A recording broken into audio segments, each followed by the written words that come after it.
Hello guys, this Brajesh here and once again welcome back to civil easy. तो पिछले lecture में हमने surveying की पिछली क्लास में हमने टाइप्स ऑफ सर्वे पढ़ा था। टाइप्स ऑफ सर्वे में हमने सर्वे को 4 पार्टों में डिवाइड किया था। पहला था प्लेस ऑफ वर्क के बेसिस पर, मतलब कार्यक्षेत्र के आधार पर। दूसरा था पर्पस के आधार पर। तीसरा था कि इंस्ट्रूमेंट कौन सा हम यूज़ कर रहे हैं उसके आधार पर क्लासिफिकेशन। और लास्ट था कि हम सर्वे करने में कौन सी विधि अपना रहे हैं। तो पहला था कार्यक्षेत्र के आधार पर, दूसरा उद्देश्यों के आधार पर, तीसरा उपकरणों के आधार पर और चौथा था विधि के आधार पर। तो पहला हमने कवर कर लिया था, दूसरा है उद्देश्यों के आधार पर। तो इस वीडियो में हम देखेंगे कि उद्देश्यों के आधार पर सर्वे को कितनी कैटेगरी में रखा गया है। तो देखते हैं कि on the basis of purpose survey को कौन कौन सी कैटेगरी में रखा गया है। तो इसमें पहला है जल विज्ञान सर्वेक्षण। जल विज्ञान को हम हाइड्रोलॉजिकल सर्वे बोलते हैं। तो इसमें क्या होता है, हाइड्रो का मतलब होता है पानी। तो ये जो होता है वो हम पानी से रिलेटेड जो भी सोर्सेज हैं उनके बारे में अगर हम सर्वे करते हैं, उनका पूरा डिटेलिंग करते हैं, उनकी मात्रा याद करते हैं। तो फिर अब इसमें क्या है कि हम सरफेस सोर्सेज और अंडरग्राउंड सोर्सेज के बारे में पढ़ेंगे। अब सरफेस पे क्या क्या आ जाता है आपका, नदी है, नाले हैं, झील है, झरना, तालाब, ये सारी चीज़ें आपका सतही जल में आते हैं। और उसके बाद भूमिगत में आपका अंडरग्राउंड वाटर आता है। तो फिर चाहे वो सतही जल हो, सरफेस वाटर हो या अंडरग्राउंड वाटर, उसका अमाउंट, गहराई, जो जल है वो कैसा है, खारा है, तो प्रकार में हम देखेंगे खारा है कि शुद्ध है।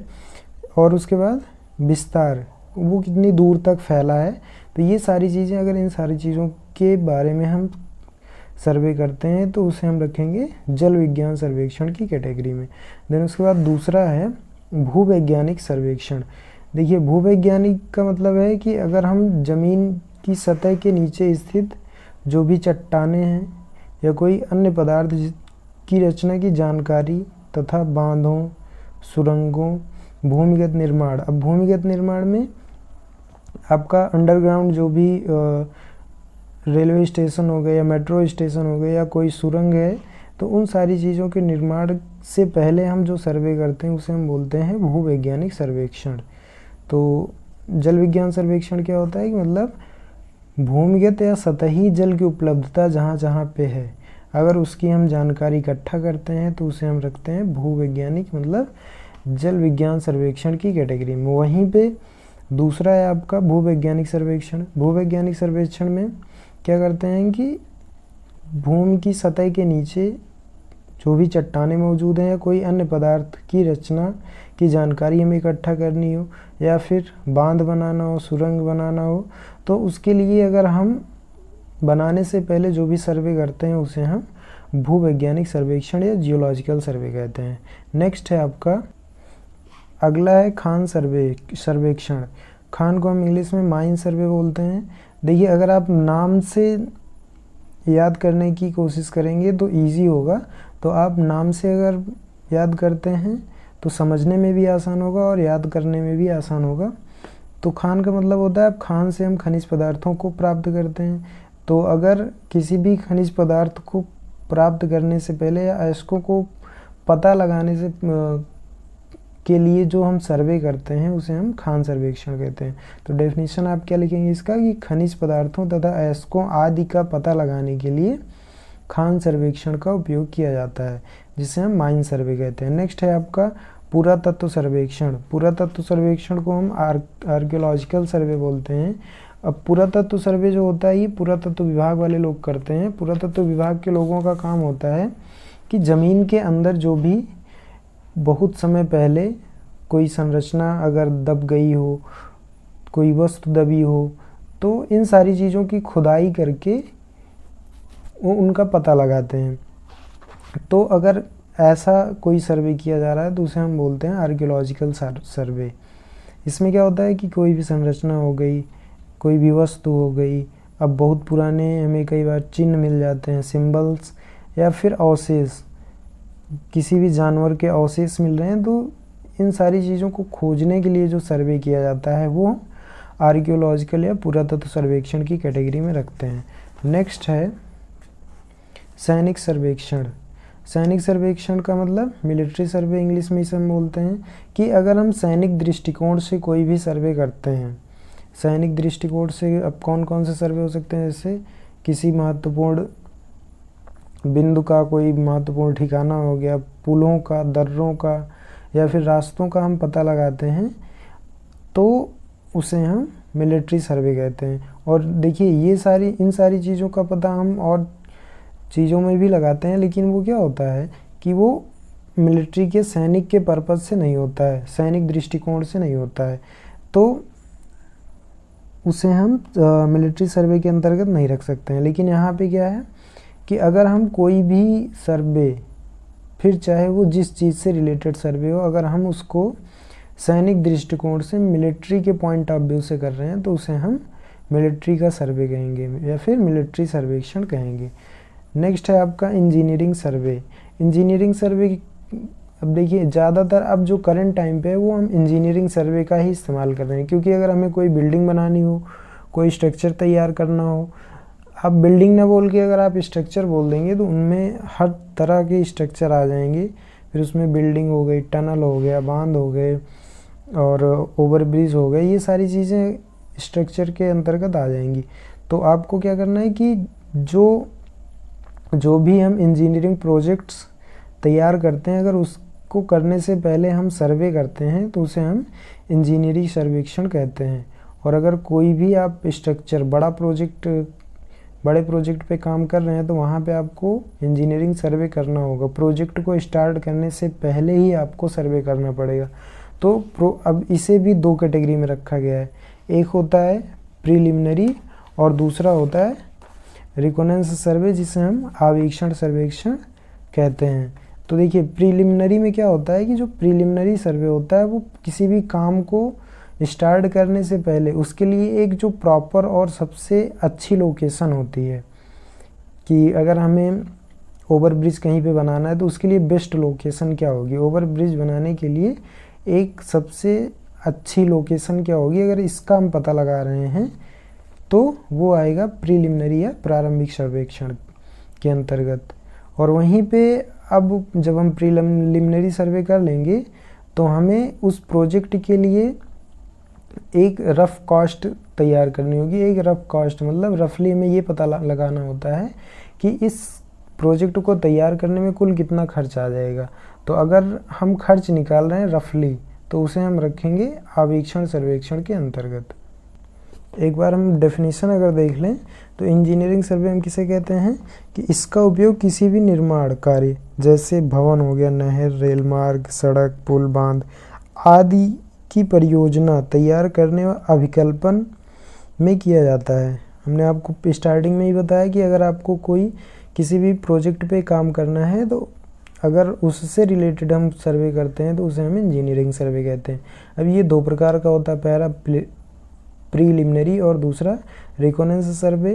प्रीलिमिनरी जो होता है प्रारंभिक सर्वे, इसमें हम किसी भी प्रोजेक्ट को स्टार्ट करने से पहले उसके लिए हम बेस्ट लोकेशन चूज़ करते हैं और वो जो सर्वे किया जाता है उसे हम प्रीलिमिनरी बोलते हैं। तो यहाँ पे लिखा भी है कि to choose best location for the work, इसे हम बोलेंगे प्रीलिमिनरी सर्वे। अब अगर आपने लोकेशन सेलेक्ट कर ली है तो उसके लिए आप प्रोजेक्ट को स्टार्ट करने से लेके ख़त्म करने तक में टोटल कितना खर्च आ जाएगा, रफली हम एक अंदाज़ा लगाते हैं कि इस कार्य को करने में कितना खर्च आ सकता है। तो वो जो उस टाइप का सर्वे होता है उसे हम बोलते हैं रिकॉनेंस या आवेक्षण सर्वेक्षण। तो ये थे आपके सेकंड वाले में, मतलब उद्देश्य के आधार पे सर्वे को 5-6 कैटेगरी में डिवाइड किया गया था। हमने सबको बारी बारी से देख लिया। अब थर्ड हम देखते हैं। थर्ड क्या था आपका, उपकरणों के आधार पर। तो उपकरणों के आधार पे सर्वेक्षण को निम्न कैटेगरीज में रखा गया। पहला जरीब सर्वेक्षण, दूसरा दिक्सूचक सर्वेक्षण, नेक्स्ट है आपका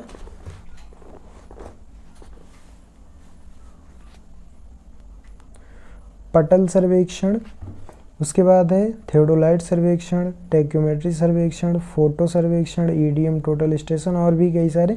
मतलब ये सिंपल सा कि जितने भी उपकरणों का हम इस्तेमाल करते हैं सर्वे कार्य को करने के लिए, अगर उसके आधार पे हम सर्वे कर रहे हैं तो उसे हम इन सारी कैटेगरीज में रखते हैं।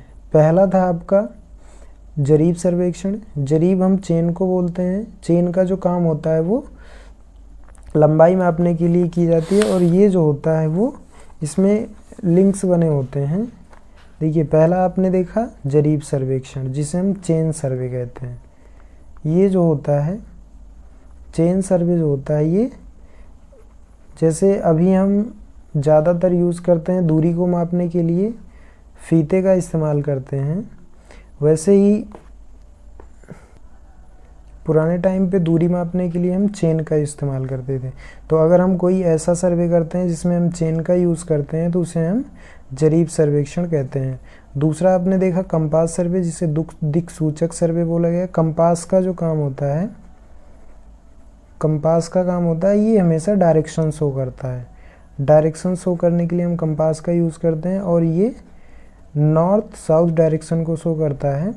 ये आपको एक मीटर गेज की तरह दिखेगा जिसमें एक सुई बनी होती है। ये सुई मैग्नेटिक होती है, और मैग्नेटिक होने की वजह से ये हमेशा नॉर्थ साउथ डायरेक्शन में जाके रुक जाती है। ये मूवेबल होती है, फ्री होती है। तो अगर हम कंपास की हेल्प से सर्वे कर रहे हैं तो उसे हम दिक्सूचक सर्वे कहेंगे। प्लेन टेबल की हेल्प से सर्वे करेंगे तो प्लेन टेबल सर्वे कहेंगे। थियोडोलाइट एक उपकरण होता है। ये सारा हम आगे डिटेल से पढ़ने वाले हैं, तो आपको डरने की कोई ज़रूरत नहीं है कि केवल नाम बता दे रहे हैं। तो इसको हम ये आपका एक चैप्टर है प्लेन टेबल के नाम से। ये थियोडोलाइट सर्वे में थियोडोलाइट एक प्रकार का उपकरण होता है। जैसे अगर आपने डंपी लेवल देखा होगा तो डंपी लेवल की तरह थियोडोलाइट भी एक उपकरण होता है, बस इसमें जो है वो इसका इम्प्रूव्ड वर्जन होता है। इसमें हम कई सारी चीज़ों को माप सकते हैं। उसके बाद टेक्योमेट्री या दिक् दूरी मापन। टेक्योमीटर की हेल्प से अगर हम सर्वे कर रहे हैं तो उसे हम टेक्योमेट्री सर्वेक्षण कहेंगे। अगर फोटोग्राफिक सर्वे कर रहे हैं, एरियल सर्वे, तो उसे हम फोटो सर्वेक्षण कहेंगे। ईडीएम की हेल्प से या टोटल स्टेशन की हेल्प से करेंगे तो उसे हम ईडीएम सर्वेक्षण या टोटल स्टेशन सर्वे कहेंगे। उसके बाद फोर्थ है आपका विधि आधारित सर्वेक्षण। ये दो प्रकार की होती हैं। पहला त्रिकोणन सर्वेक्षण, और दूसरा जो होता है वो चंक्रम सर्वेक्षण होता है। अब देखिए त्रिकोणन में क्या होता है, त्रिकोणन को हम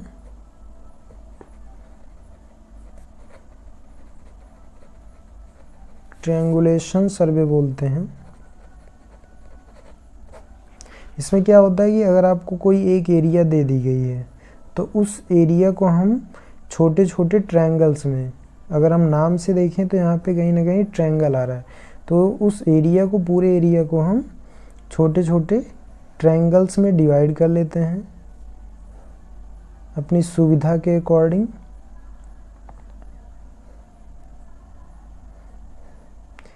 छोटे छोटे ट्रायंगल्स में डिवाइड करने के बाद हम अब जैसे यहाँ से यहाँ तक एक ट्रायंगल बनेगा तो हम इसका सर्वे कर लेंगे, फिर इसका कर लेंगे, इस वाले पार्ट का कर लेंगे।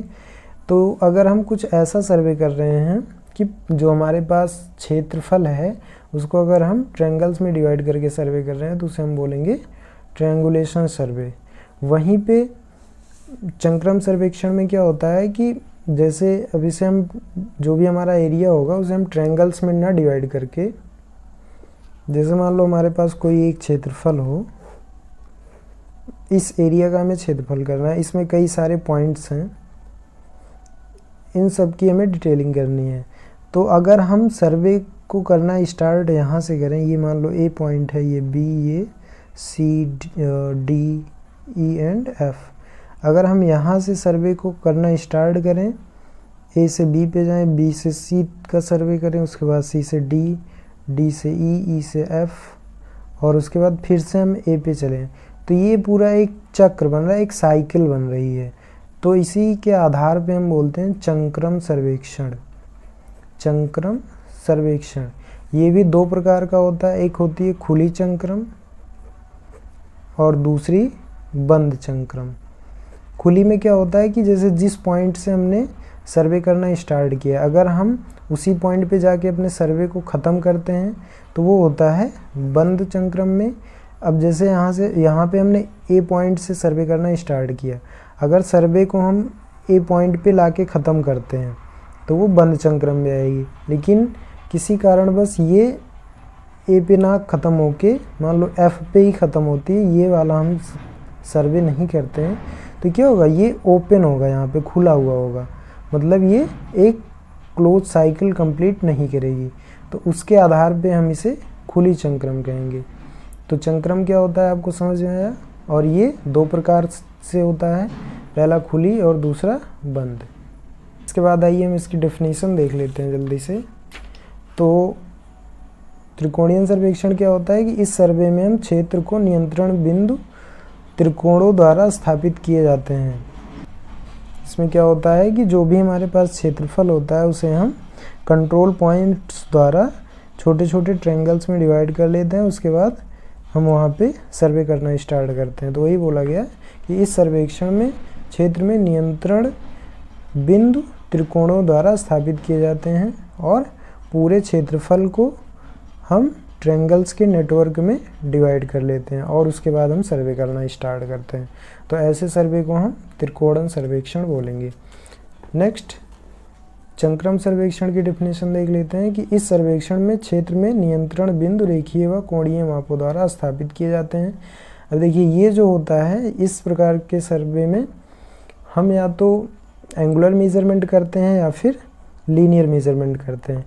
एंगुलर मेजरमेंट में हम एंगल्स को मेज़र करते हैं और लीनियर मेजरमेंट में हम दूरी मापते हैं। ये सारी चीज़ें हम अभी आगे पढ़ने वाले हैं, तो आप बेफिक्र रहिए। उसके बाद क्या है कि यदि अंतिम बिंदु प्रथम बिंदु से आकर मिलता है तो इसे बंद चंक्रम कहेंगे। हमने आपको बताया कि जिस पॉइंट पे हमने सर्वेक्षण स्टार्ट किया था, अगर उसी पॉइंट पे आके मिल रहे हैं, उसी पॉइंट पे हम आके सर्वे को ख़त्म कर रहे हैं, तो वो क्या होगा, क्लोज ट्रैवर्स होगा, बंद चंक्रम कहलाएगी। और यदि अंतिम बिंदु प्रथम बिंदु से नहीं मिलता है तो उसे हम खुली चंक्रम कहेंगे। यहाँ पे अगर आप देख पाएँ तो ए से हमने सर्वे स्टार्ट तो किया लेकिन वो जाके जी पे रुक गया, तो ये कहीं ना कहीं ओपन स्पेस रह जा रहा है, तो इसीलिए हम इसे खुली चंक्रम या ओपन ट्रैवर्सिंग कहेंगे। इसके बाद नेक्स्ट टॉपिक है बेसिक प्रिंसिपल्स ऑफ सर्वेइंग। इसको हम नेक्स्ट वीडियो में डिस्कस करेंगे।